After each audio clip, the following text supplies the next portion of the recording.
বলছিলাম দাদা, বল। একটা কথা ছিল। বল না। তুমি জানো তো আমার না ভালো লাগে না বেশ বাঁচতে, মরে যাবো। কেন, কি হলো হঠাৎ? আরে আর বলো না, তোমার বাইকটা নিয়ে আমি গিয়েছিলাম বাইকটা দেখাতে। হুম।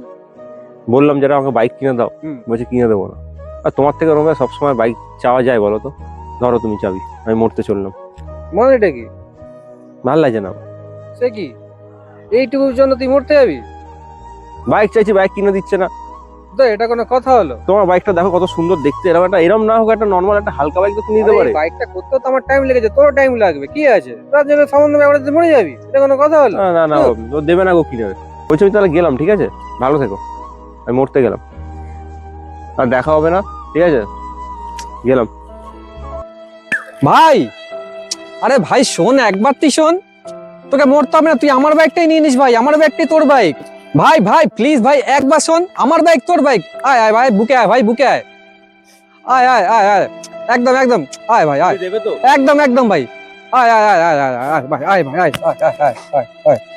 মরবি তো পরে, এতদিন যে আমার বাইকের তেলগুলো খরচা করেছিস, তার খরচা গুলো দে। দাদা, তুই আমার সাথে এত বড় বেইমানি করলি দাদা, এত বড় বেইমানি করলি?